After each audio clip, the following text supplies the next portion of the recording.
Hi everyone, this is Good Whispers, and I'm not whispering exactly right now. I'm trying to do a soft-spoken video, and I, for 2 days or 24 hours or whatever it's been, have been thinking about the bigotry and racism rant of the peaceable man who wasn't very peaceable when he made his video, but he was very passionate.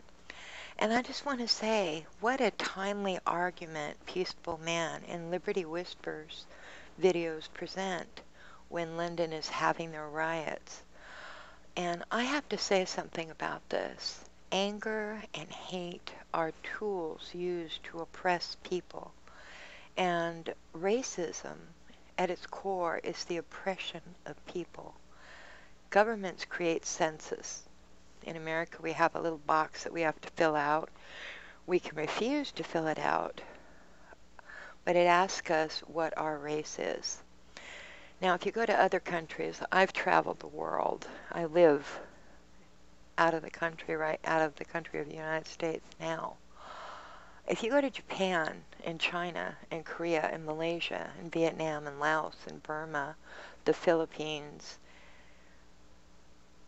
they don't look at themselves as a collective Asia group. They don't look at it that way. Chinese don't.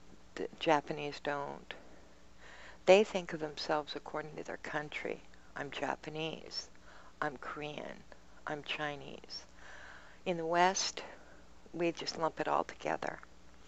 Africa is also a very big continent, and there are many countries that make up Africa. There's Nigeria, and we all know that they don't get along perfectly either. So I question the intelligence of lumping them all together.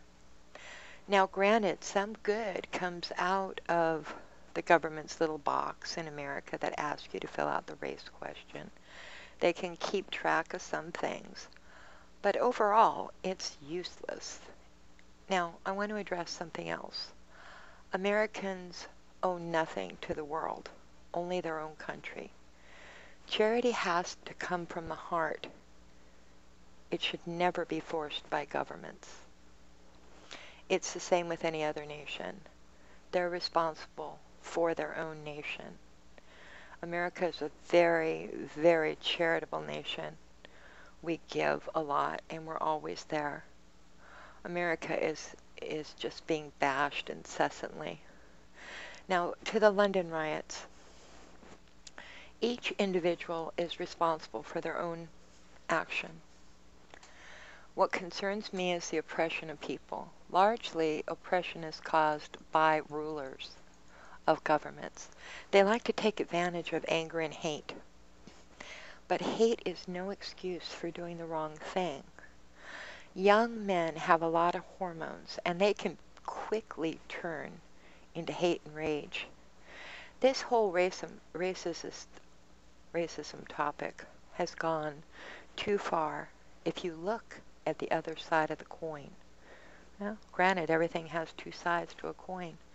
It's gone too far when people justify taking what is not theirs from another to justify rage or hate or to destroy property. You know, what this does is it makes for a troubled society where no one lives in peace. No one really benefits, except for those who are trying to grab power.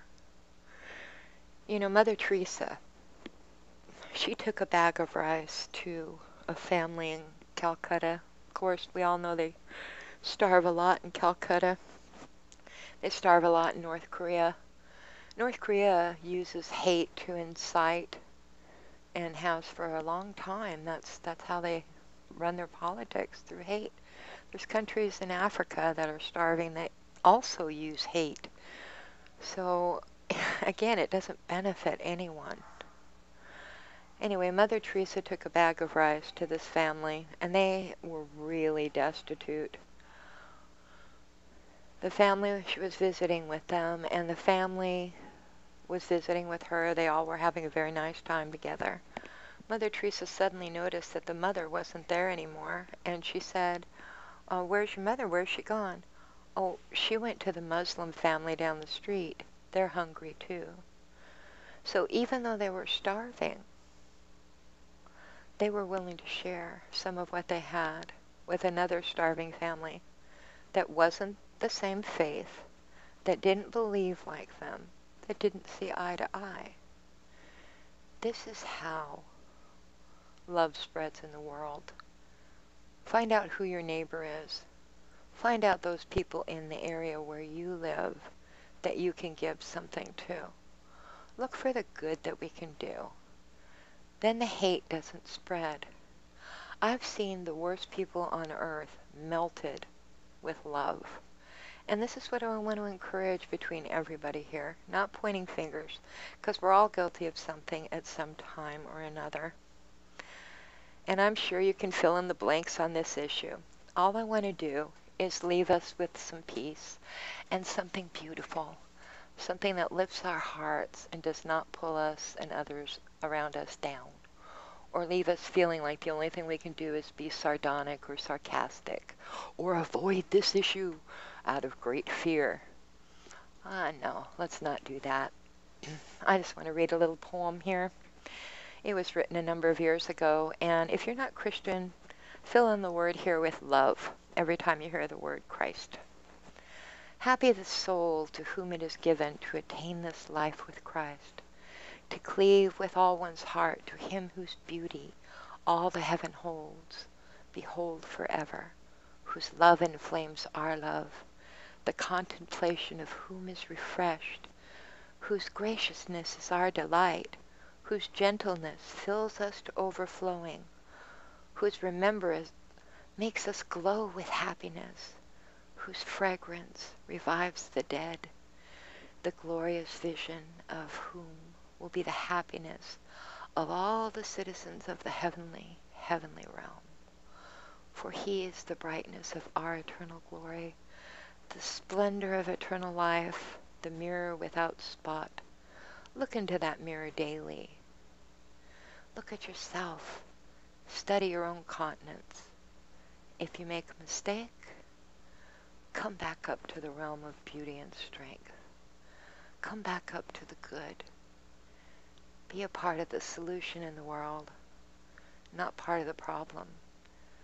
Those who want to live in love and peace are often stomped out and silenced by the louder voice of hate.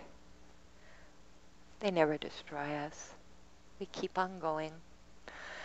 So I hope everybody can shake hands, get along again. Tomorrow's a new day, and I hope the sun shines on everybody. Hey, peaceful man, you can add me to your subscription again. I fell out of grace. I don't want to fall out of your grace. Peace, everybody. Bye.